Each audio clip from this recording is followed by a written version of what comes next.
Ang tawag doon, matapang ang hiya, lalabas pagkakandidato na naman. May kilala ba yung gano'n sa bayan nyo?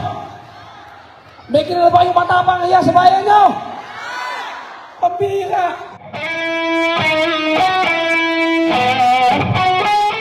Ito ang susunod natin. Manang San Leonardo, ang ating pong mananatiling congressman. Nakita ka ba kami dito ang Congressman Eme Pascual? Kumusta ka po kayo? Ako, unang-una, maraming salamat. Ako po hindi ako maninira at hindi ako magmumura bagang dito ako. Walang nanalo sa paninira. At kapag nanira ka, ibig sabihin, wala kang ginagawa sa kababayan mong maganda.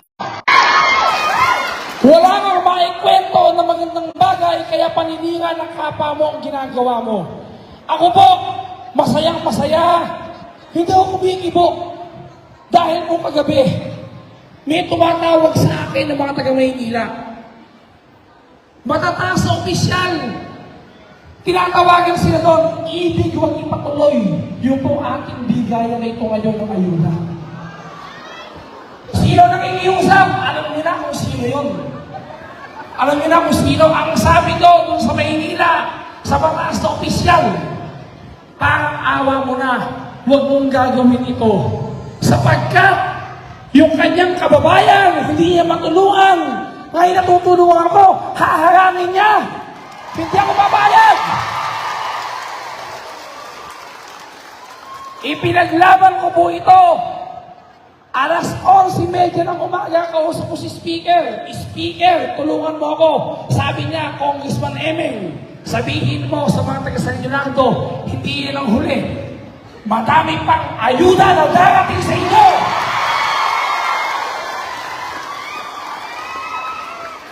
Ganon din po yung pinaglalaman ko sa inyong bayan. I love you too!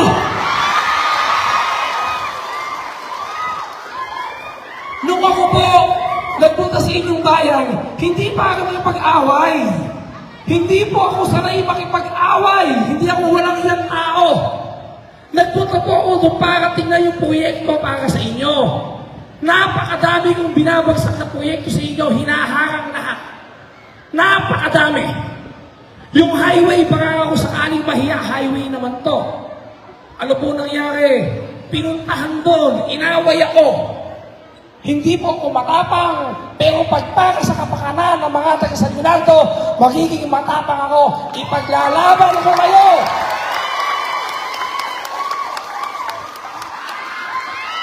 Hindi ba ako nadala? Ito hindi ba ako nadala? Nagpondo ko ngayon ng 2 bilyon. Flood control para sa bayan ng San Leonardo, sisimulan sa Enero para hindi na di kayo bahain. Abangan ninyo yan. Haharangin na naman ng matapang ang iyayan. Bakit hindi nila ginawa nung sila nanunungkulan? Gusto ko lang naman po maiparamdam ko sa inyo na si Emeng Pascual, si Congressman, hindi lang nakikita dahil kakandidato.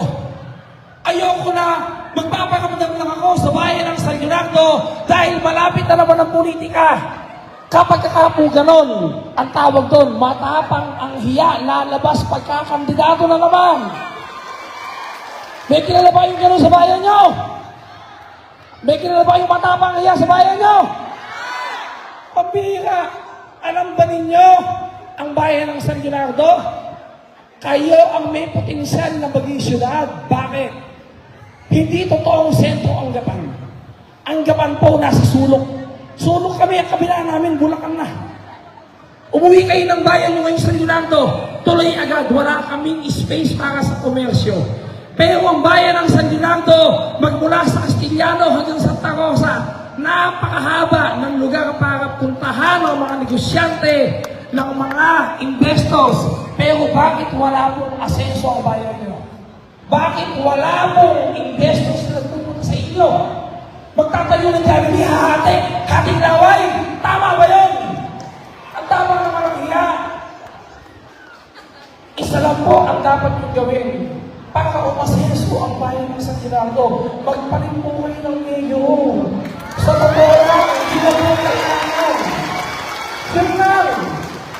Kapag kayo nagpalit ng mayor, sa loob ng 3 taon, magiging syudad ang bayan ng San Gerardo. Kailangan lang ng tamang namumuno. Sa buhay nakakita. Pag mula kasi yan, ano natin dyan, hindi lang po hardware, hindi ba? Wala namang iba. Dito po sa amin, dadaan ang mga taga-Bulacan, ang mga taga-Cabiao sa Arayat. Tatawagan ako ng mga kaibigan ko. Congressman Eming Mahiraan. Pupunta kami ng San Leonardo, kukuha kami ng puta. Totoo po yun. Anong sinasagot ko? Hindi totoo yan. Walang puta sa San Leonardo, matitino at dissenting tao, mga taga-San Leonardo. Ang problema, alam nyo lahat yan, kapag kailangan ng posisyon, saan pupunta? Sa diversyon, di ba? Magpalit kayo ng mayor, kinabukasan, sarado ang putahan sa diversyon. Nakakahiya. Sa buhay nakakita. Putahan, may business permit. Putahan, pirmado ng mayor, yung lisensya. Para magnegosyo ng ano. Diyos ko naman. Ako po, ay sabihin nyo, kung Emeng, naninira ka, hindi totoo yan. Sabihin nyo, kung Emeng, yung mga senior citizen sa bayan ng San Gerardo, inaasikaso ng mayor sa amin, binibigyan ng regalo, binibigyan ng pera, binibigyan ng gamot. Totoo, hindi. Wala. Sabihin nyo sa akin, Congressman Emeng, ang mga tricycle driver sa amin, bawal huliin. Dahil pag hinuli, pinoproteksyon lang kami ng mayor namin. Pinoproteksyon ba kayo? Sabihin nyo sa akin, Congressman Emeng, hindi totoong may putahan sa San Leonardo ang andon, pare at saka madre. Naninira ba ako? Sabihin nyo sa akin, Congressman Emeng, madaming negosyo sa bayan namin nagkakagulo. Naninira ba ako? Di ba? Alam po ninyo, hindi po pwede na ang isang bayan ay maging pag-aari ng isang pamilya. Wala pong didupsil yan. Kinakailangan binibigyan natin ng pagkakataon ng ibang tao. Kapares dito sa Japan, paano namin malalaman na ang dami pala namin pera kung sila ang nunungkulan? Ang mga taga-Japan, sumugal, tumaya, nagbago, umulat ang Japan. Kaya kayo mga taga-San Leonardo, sumugal kayo, tumaya kayo kay Mayor Jimmy Abelgas. Kapag hindi namin nagawa ni Mayor Jimmy Abelgas, ang mga pinapangako namin, ako po mismo, huwag nyo nang iboto sa mga darating na eleksyon. Alam po ba ninyo pangarap ko sa bayan ng San Leonardo? Ano pangarap ko? Yung hindi kayo magmukhang kawawa sa sarili nyong bayan. Ano ibig ko sabihin nun? Pag may nagkasakit sa inyo, saan kayo pupunta? NMC? Sa NMC? Doon sa South East Asia Hospital? Sa Good Samaritan? Ano gagawin ng mga taga San Leonardo? Mangungutang? Magsasanla? Pupunta kayo sa mayor nyo. Punta kayo ng alas 9 ng umaga, tulog pa. Babalik kayo alauna, tulog pa. Gumigising alas 4 ng hapon dahil puyat sa kasino. Puyat sa sabong. Hindi ba? Ang gusto ko po, kapag may karamdaman ng mga taga San Leonardo, hindi na din sa akin lalapit, ayaw umimong ang kawawa. Yung ospital po na pinagagawa namin dito sa Japan, na mas maganda ba sa St. Luke, sabi na, hindi totoo, andun po, sa tabi ng City Hall, sa Bypass Road. Gusto ko lahat ng taga San Leonardo, pagka po nagkasakit, pupunta sa ospital na yan, libre, walang babayaran, kahit piso. Yan po, yung mga hindi po naisip ng mayor ninyo. Meron po masang ginawang aksyon sa inyo. Ano ginawa niya? Nangutang ng 800 milyon. Ipinagawa ang mall. May mall ba kayo? Asan yung mall? 4 taon na. 870 million iniutang kayo. May mall ba? Walang mall. Diyos ko po. Meron daw ospital ng libre. Pati daw yung pagkain ng bantay. Ibinibigay nila. Totoo po ba yun? Naramdaman nyo ba yun? Ako po ay nakikipag-usap sa inyo ngayon. Hindi bilang politiko. Nakipag-usap po ako sa inyo bilang inyong kapatid. Bilang inyong anak. Bigyan niyo ako makakapatan na makatulong sa bayan ng San Leonardo. Bigyan niyo ako ng kakapatang makapasok sa bayan ng San Leonardo. Dahil kapag ako po nakapasok sa bayan ng San Leonardo, tandaan niyo, napakadaming ayuda, napakadaming po kapakinabangan ng mangyayari sa bayan ng San Leonardo. Ano ang lisensya para makapasok ako dyan? Iboto niyong mayor, si Jimmy Abergas. Yun lang po, wala na! Subukan nyo naman! Hindi ba kayo nagsasawa? Hindi mo ba kayo nasusunod? Diyos ko naman! Testigo kayo lahat! Yung po ba namang highway?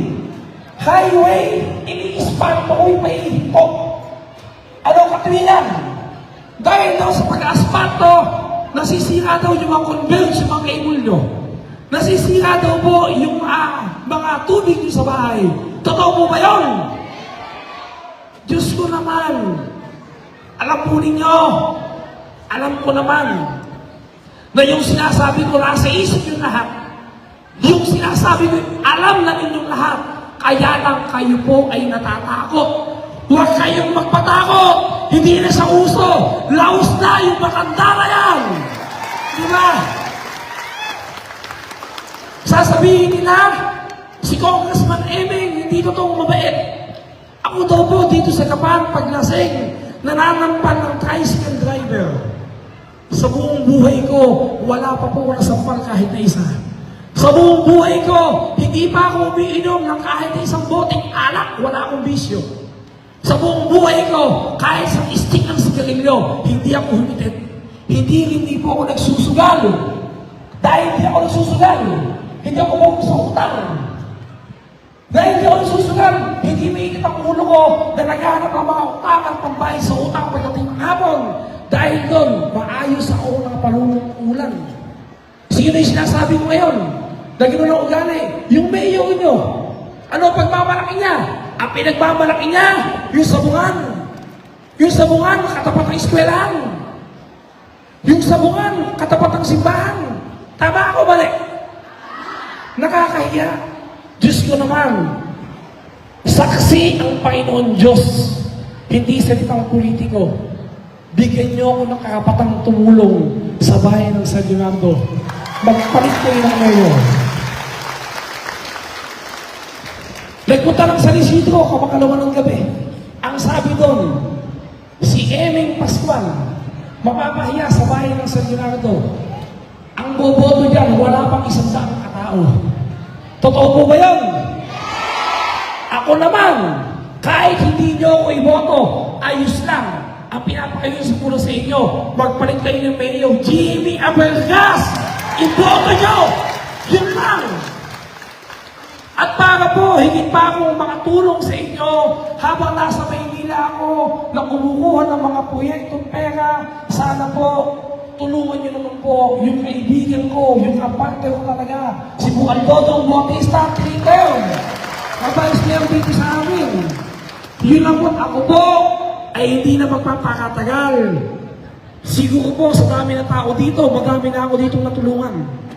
Natulungan ko na walang limit kahit magkano. Mayroon ba ako nakita sa inyo minsan telepono lang? Minsan sa opisina lang. At kahit po isa, wala akong tinanong kung sino binoto niyo pag tinulungan ko. Ang tulong ko, hindi 5,000. Hindi 10,000, daan-daan libo po. Minsan kalahating milyon mo mahigit. Wala din akong tinanong kung sino iboboto mo. Ang ibig kong sabihin nun, kapag kausap niyo ako, hindi politiko na Eming Pascual ang kausap niyo. Eming Pascual lang po na nagmamahal sa bayan ng San Leonardo. Yun lang po. Ayan po si Kapitan. Kapitan, tumayo ka. Ano ang bayan ng Tabuate? Habang panahon, walang barangay hall. Walang gymnasium. Sa kayo nakakita bayan ng San Leonardo, may uso pa pala yun. Uso lang yung walang barangay hall at saka walang gymnasium. Doon sa mga Mindanao, sa kabundukan. Sa Leonardo, walang gymnasium, walang barangay hall. Nakiusap sa akin, Kapitan dito ka. Nakiusap sa akin sa Kapitan Tanasio. Pinagbigyan ko, nagpondo ko ng 20 milyon para sa barangay Tabuate. Asa na mga taga-Tabuate dito? Ayan ang mga taga-Tabuate. kami ng Tarasyo, yung papel nila, para bumili ng lupa kasi ang kaya ko lang po, building. Pagkakapo yung lupa, wala sila, hindi ako pwede magpagawa. 20 milyon, pwedeng gawin anytime. Iniibig yung papel. Doon po, sa Treasurer's Office, ang bilin daw ng mayor nyo, huwag ibibigay dahil siya daw ay kalaban. Sino nagkikipit? Taong bayan. Magpalit kayo ng mayor. Lahat ng barangay, aasenso. Tandaan po ninyo. Tandaan po ninyo.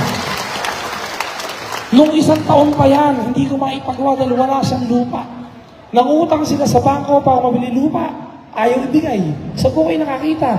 Yung hindi kayang ibigay ng mayor nyo, ibinibigay ko. Pero hinaharang niya. Napakatapang po ng hiya. Hindi sa inyo nahihiya. Hindi sa inyo nahihiya. Huwag na sa akin. Dahil ako, nagmamakaawa pa ako sa ibang bayan. Sa mga opisyal, sa Maynila. Tulungan na ikapat na distrito. Ang kapatid ko, si Mayor Joy, nagmamakaawa sa mga ahensya sa Maynila. Tulungan na kalusot ng Japan. Pero ang mayor nyo, napakatapang ng hiya. Hindi po siya, wala siyang malasakit kahit natiting sa bayan ng San Leonardo. Yun lang po at ako po, ipinapangako ko sa inyo, lahat ng tulong, lahat ng ayuda, lahat ng paraan gagawin ko para sa bayan ng San Leonardo. Maraming pong salamat sa inyo lahat. Merry Christmas! Sa January, sa January, magsasawa ang mukha nyo, ang kayo sa mukha ko, dahil araw-araw, andyan ako sa bayan ng San Leonardo. Tandaan yan. O yun lang po, maraming salamat po. Pagpalain tayo ng Panginoon Diyos. Salamat po sa inyo lahat. Merry Christmas po. Merry Christmas sa inyo lahat. Salamat po. Maraming salamat po, Congressman Emeng Pascual. At isa po tayo, group picture po. Okay po, tayo lahat. Tayo po tayo lahat. Okay po, inayaya po tayo. Ano?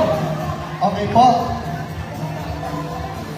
Okay po, mga bata sa Leonardo. Pagitaas po natin yung kanang kamay natin. At thumbs up po, thumbs up. Thumbs up po tayo, thumbs up. Okay po, next, kaway! Kaway po, kaway!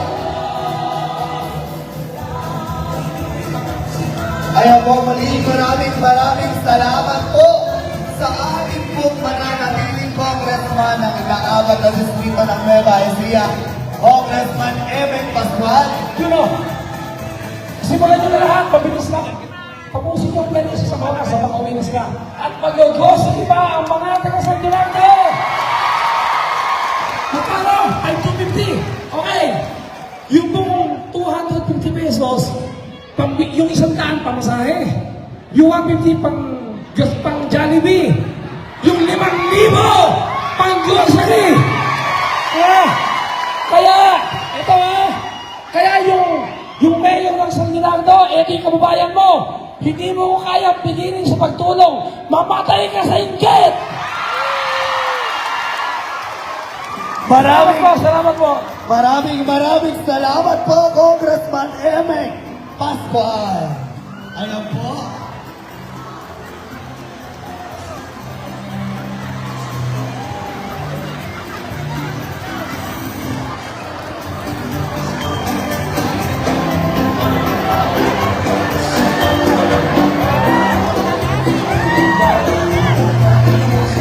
Muli po sa ating pong magiging bukal sa ika-apat na distrito ng Nueva Ecija, Bukal Dodong Bautista, at sa ating pong mga konsehal, ay konsehal Eton Abergas, konsehal Boy Parmonte, konsehal Schumann Santa Maria, konsehala Maan de Leon, konsehal Lourdes Aloba, ayan po, konsehal J. Ariac, konsehal Eglat Padilla, konsehal Nonoy Santiago, at sa ating pong magiging Vice Mayor Ivan Abergas, at ang ating pong Mayor G.E. Abergas. Ayan.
Ayan.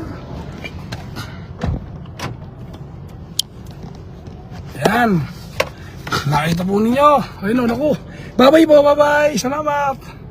Ito dyan, sige. Ayan po. Ay, naku. Kita po ninyo. Yung mga taga San Leonardo. Hindi ako nagmura. Hindi ako nanira. Sabi ko nga kanina, ang naninira, hindi magtatagumpay.